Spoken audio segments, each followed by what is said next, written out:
பிரதமர் நரேந்திர மோடியை சந்திச்சு பேசியிருக்கீங்க, முக்கியமா என்னென்ன பேசியிருக்கீங்க கொஞ்சம்? தமிழகத்தினுடைய பாரம்பரிய வீர விளையாட்டான ஜல்லிக்கட்டுக்கு இருக்கின்ற தடையை அகற்றி மத்திய அரசு ஒரு அவசர சட்டத்தை கொண்டு வர வேண்டும் என்றும் மாண்புமிகு பாரத பிரதமர் அவர்களுக்கு நான் கடிதத்தின் வாயிலாக தொடர்பு கொண்டு கேட்டு சந்திப்பதற்கும் நேரம் ஒதுக்கி தர வேண்டும் என்று நான் கேட்டிருந்தேன்.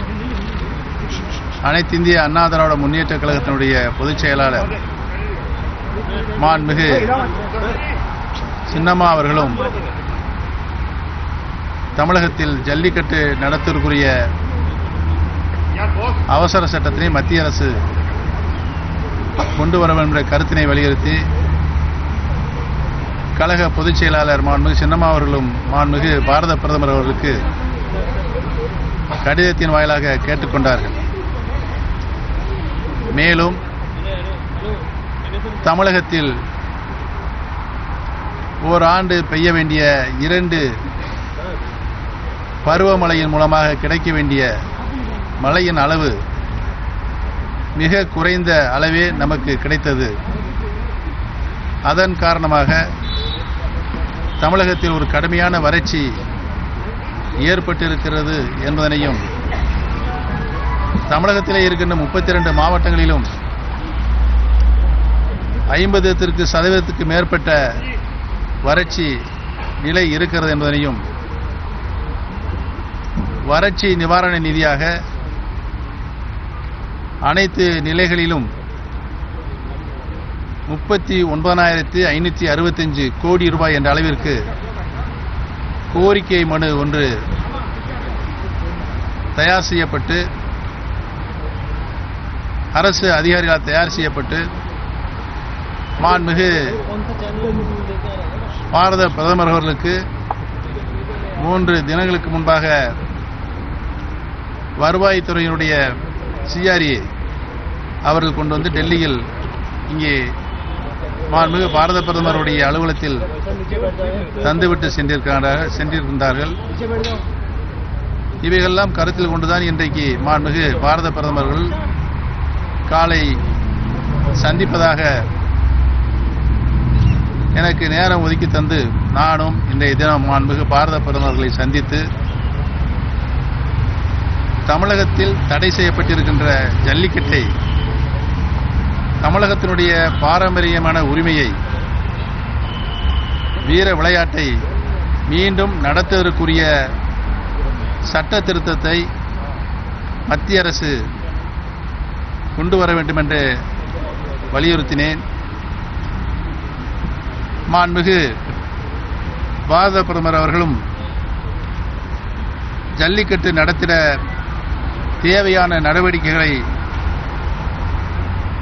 எடுத்திட வேண்டும் என்று நான் வலியுறுத்தி அதற்கு ஏதுவாக ஒரு அவசர சட்டத்தினை கொண்டு வர வேண்டும் என்ற கருத்தினையும் வலியுறுத்தி மாண்புமிகு பாரத பிரதமரிடம் தெரிவித்தேன். மாண்புமிகு பாரத பிரதமர் அவர்கள் மிகவும் பரிவுடன் நமது கருத்துக்களை கேட்டுக்கொண்டார்கள்.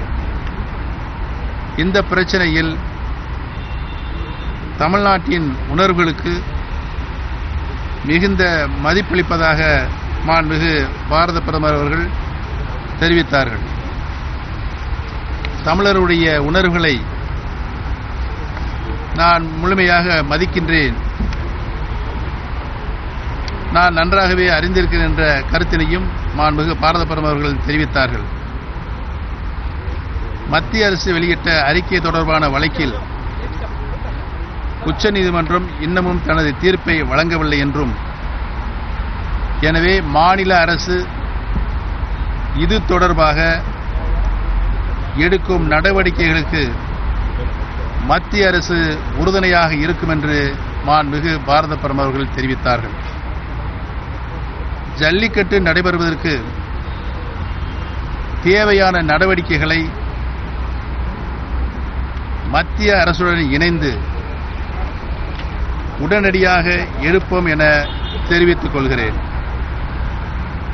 இது பற்றிய மாநில அரசின் நடவடிக்கைகளை நீங்கள் கூடிய விரைவில் காண்பீர்கள் என்பதனையும் நான் தெரிவித்துக் கொள்கிறேன்.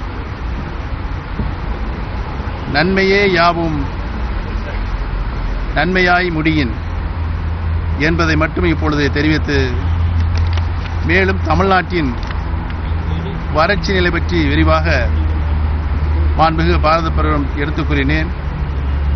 மாண்புமிகு பாரத பிரதமர் அவர்களும் மாநில அரசுக்கு வறட்சிக்கு உரிய நிவாரணத்தை வழங்கப்படும் என்று தெரிவித்திருக்கிறார்.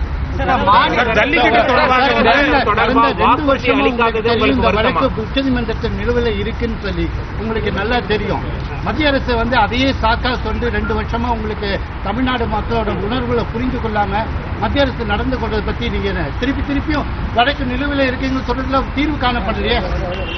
நான் ஏற்கனவே மாநில அரசுடைய நடவடிக்கைக்கு மத்திய அரசு நிலுவையில் இருக்கிறதுனால வழக்கு உச்சநீதிமன்றத்தில் நிலுவையில் இருக்கிறதுனால நாங்கள் அவசர சட்டம் கொண்டு வர முடியாது அப்படின்ற ஒரு கருத்தை சூழ்நிலைக்கு தள்ளப்பட்டிருப்பதாக பிரதமர் சொல்லியிருக்காரு.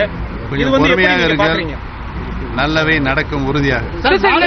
தமிழக அரசு போராட்டக்காரர்கள் மேல கடுமையான தடியடி நடத்தப்படுது தமிழக அரசின் சார்பாக. உங்களுடைய உறுதியை ஏற்றுதான் இந்த ஜல்லிக்கட்டு இந்த ஆண்டு நடத்துவதற்கான ஏற்பாடுகள் அனைத்தும் செய்யப்படும். நீங்க சொன்னது கேட்டதுதான் ஒட்டுமொத்த தமிழகம் ஜல்லிக்கட்டுக்காக ரெடியா இருந்தது. அப்படி இருக்கும் பொழுது தமிழக அரசு அவங்களுடைய காவல்துறையை வச்சு தடியடி நடத்துறது நீங்க எப்படி பாக்குறீங்க? இந்த விஷயத்துல சம்பந்தப்பட்ட அதிகாரிகள் தடியடி நடத்தின அதிகாரிகள் மேல என்ன நடவடிக்கை எடுக்கப்படும்? எங்கும் தடியடி நடத்தியதாக இல்லை. கைது நடவடிக்கை